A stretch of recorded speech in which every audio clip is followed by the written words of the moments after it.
हर हर महादेव। जय श्री राम, जय हनुमान। सावन का महीना बड़ा पावन महान है। इसको जानता यह सारा जहान है। श्रावण भर भगवान का जो है सो अर्चन पूजन वर्णन तप जप सब करते हैं और भगवान शिव को प्रसन्न करते हैं। और जब भगवान शंकर प्रसन्न हो जाते हैं तो भावी मेटहि सकहि त्रिपुरारी। अगर आपके भाग्य में दुर्भाग्य लिख दिया गया हो तो भगवान शंकर उसको भी मिटाने में सक्षम है। इसलिए अब आपको पूरा वीडियो अंत तक देखना होगा, तभी समझ में आएगा। भगवान शंकर का पूजन किस मास में कौन सा फलदायी होता है, चाहे वो महामृत्युंजय का जप हो या मृत संजीवनी का जप हो या रुद्राभिषेक हो या अति रुद्राभिषेक हो या अति रुद्र महायज्ञ हो या रुद्र यज्ञ हो। मैंने भगवान शंकर से पूजन अनुष्ठान से जुड़ा हुआ जो भी यज्ञ है उसका समय धर्मशास्त्र में सुनिश्चित किया गया है कि किस मास में किस दिन को कराना चाहिए। तो मैंने पहले वीडियो में दिन का बताया है कि कौन सा दिन और कौन सा दिवस को भगवान शंकर का पूजन प्रारंभ करना चाहिए। अब मैं आपको मास बतलाता हूँ, किस महीने में पूजन करने से कौन फल प्राप्त होता है। ध्यान देंगे। पूजारंभस्तु चैत्रे च बहुशोकश्च पदस्मृतः वैशाखे वांछितार्थः स्यात् ज्येष्ठे मरणमेव च आषाढ़े क्लेशमाप्नोति श्रावणे बुद्धिवर्धनम प्रजानाशो भाद्रपदे महासिद्धि ततः पदम कार्तिके ज्ञान सिद्धि स्यान् मार्गशीर्षे सुखम भवेत् पौषहानिश्च विज्ञेय माघे सिद्धिस्ततः परोक्षः फाल्गुने सर्वसिद्धिस्तु जायते सर्वमर्म सुखः। यानी अगर भगवान शंकर का पूजन आप चाहे लखराव हो या महामृत्युंजय का जप हो, मृत संजीवनी का जप हो, भगवान शंकर से जुड़ा हुआ जितने भी मनोकामना के लिए आप यज्ञ प्रारंभ करते हैं, अगर चैत में करते हैं तो आपके घर शोकों का लहर चल जाएगा, कामना की पूर्ति नहीं होगी। ये मैं नहीं कहता, ये मेरा धर्मशास्त्र कहता है। आप अगर किसी पद पर हैं तो उससे च्युत हो जाएंगे, अलग हो जाएंगे, गिर जाएंगे। आपका स्वास्थ्य बहुत बढ़िया है, स्वास्थ्य आपका गिर जाएगा। वही पूजन वैशाखे वांछितार्थ, वैशाख में अगर करते हैं तो मनोवांछित फल की प्राप्त होती है। वही पूजन ज्येष्ठ में करते हैं तो अकाल मृत्यु को प्राप्त हो जाएंगे। आषाढ़े क्लेश समाप्नोति, अगर आषाढ़ में करते हैं तो क्लेशों का घर घर में आ जाएगा। कोई बीमार है और कहता है कि भाई आषाढ़ में महामृत्युंजय का जप करा दीजिए महाराज जी, और महाराज जी को यह ज्ञान नहीं है कि चलो भाई करा देना चाहिए, और करा दिए तो उसका बीमारी बढ़ेगा न कि घटेगा। और मैं जो कहता हूँ यह धर्मशास्त्र की बात है, यह प्रामाणिक है। और इसको कभी आप अच्छे के लिए करते हैं तो अगर अच्छा प्राप्त होता है बहुत सुंदर, लेकिन इतना खर्च करने के बाद अगर लाभ नहीं है तो कहीं ना कहीं त्रुटि है। तो वह है मास की त्रुटि। और बहुत त्रुटियां हो सकती है, लेकिन मैं बतला रहा हूं, उसको ध्यान दीजिए। आषाढ़े क्लेश समाप्नोति श्रावणे बुद्धिवर्धनम, श्रावण में पूजन करने से आपके बालक की अगर बुद्धि की वृद्धि नहीं हो रही है, मेधा शक्ति काम नहीं कर रहा है, पढ़ने में तेज नहीं है, श्रावण में उसके लिए भगवान शंकर का अभिषेक पूजन जो भी जप कराइए, आपके लड़का का कल्याण होगा। प्रजानाशो भाद्रपदे, अगर भादों में भगवान शंकर का कोई मनोकामना पूर्ण यज्ञ कराते हैं, उल्टा फल मिलेगा। परिवार में हमारे सदस्य जो है सो परेशानी में पड़ जाएंगे, उनका ह्रास होने लगेगा। महासिद्धि तथा परम। आश्विन मास में 15 दिन पितृपक्ष है और 15 दिन मातृपक्ष है। तो पितृपक्ष केवल पितरों के लिए बनाया गया है और मातृपक्ष जो है सो जगदम्बा जगत जननी जननी का जो है सो महाव्रत है। 15 दिन शरद पूर्णिमा में मातृपक्ष माता के चरण में जाइए, सारे सिद्धि को प्राप्त कीजिए।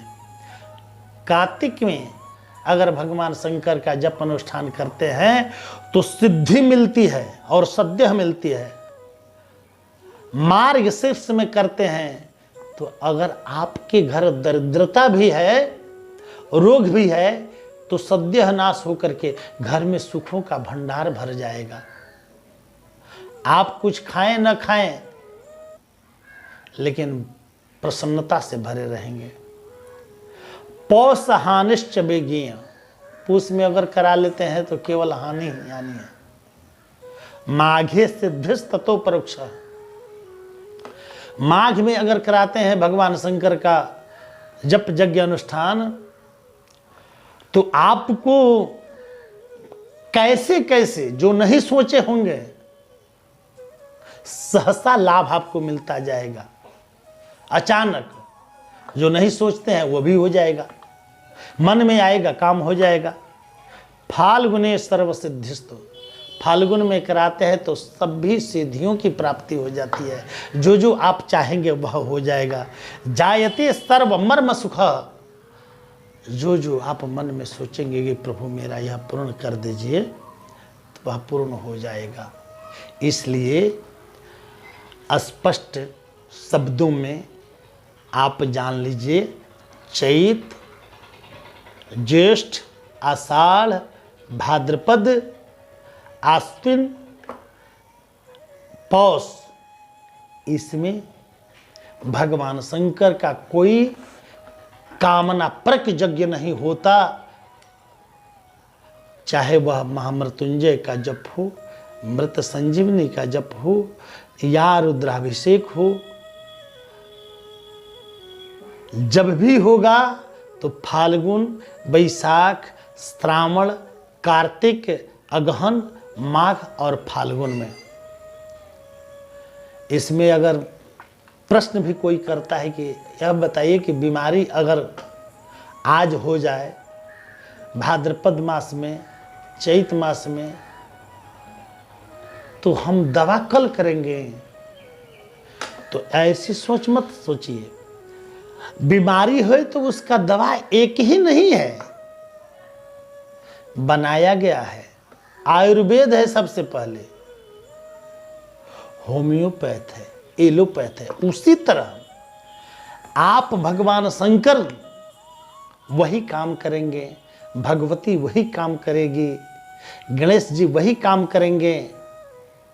संकट नाशन गणेश, कोई ऐसा देवता नहीं है जिनके पास हर रोग का दवा नहीं है। लेकिन भगवान शंकर का महामृत्युंजय का जप हो, मृत संजीवनी हो, यानी भगवान शंकर से कोई जुड़ा हुआ जप यज्ञ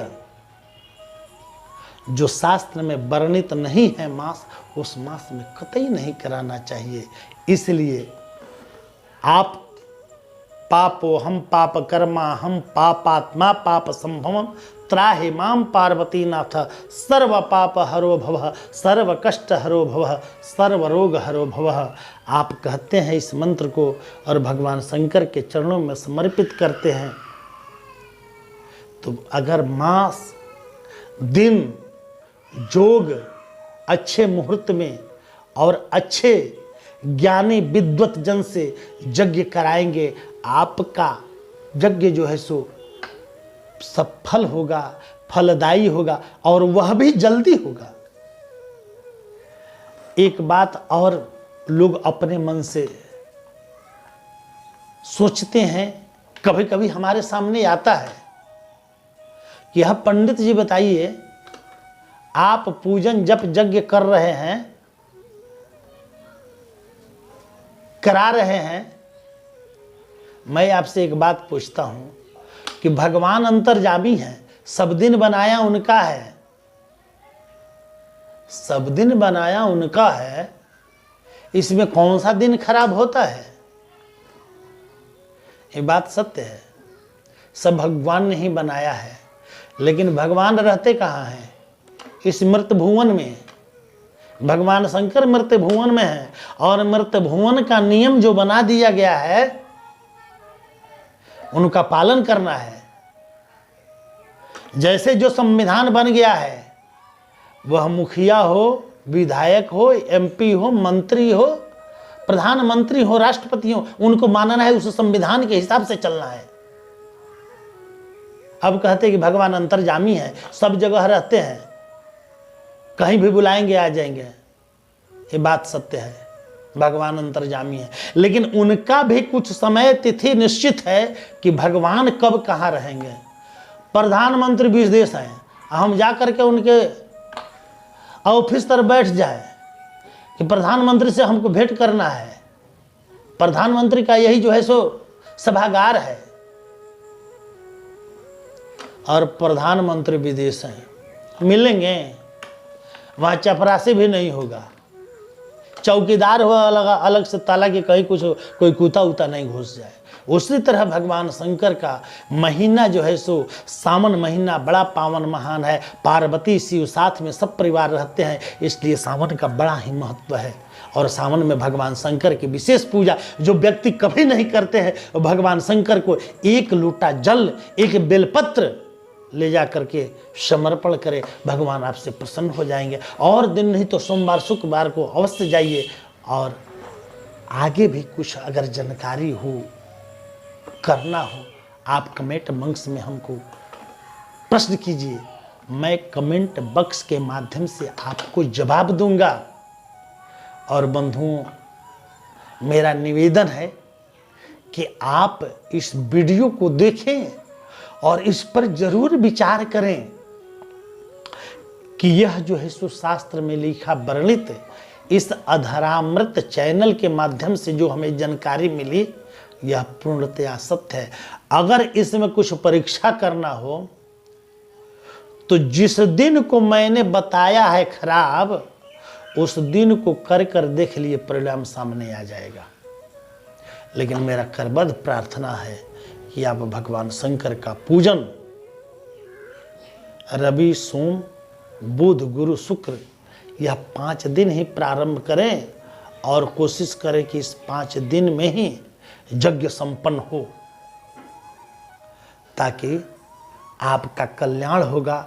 अगर मेरी इस वाणी से आपको अगर कोई मार्गदर्शन मिल जाता है तो इससे बड़ा लाभ है, इससे बड़ा इस जगत में कुछ नहीं है मेरे लिए। आपको सम्मान मिल जाए, आपके बाल बच्चे सुखी हो जाए, आप निरंतर इस चैनल को देखते रहेंगे और आप देखेंगे आपका मनोकामना पूर्ण होगा, आप इसको शेयर करेंगे। लेकिन इस महीना में अभी आने में 15-16 दिन है, आप इस चैनल को जरूर श्रवण कीजिए, देखिए और अपने मित्रों के साथ शेयर कीजिए कि ताकि अगर पिछले से भूल हो गई हो तो अब से न हो। जय श्री राम, जय हनुमान, हर हर महादेव। सर्वे भवन्तु सुखिनः, सर्वे सन्तु निरामया, सर्वे भद्राणि पश्यन्तु मा कश्चित् दुःखभाग् भवेत्। इसी वाणी के साथ मैं अपने वाणी को विराम देता हूँ। जय श्री हनुमान, जय।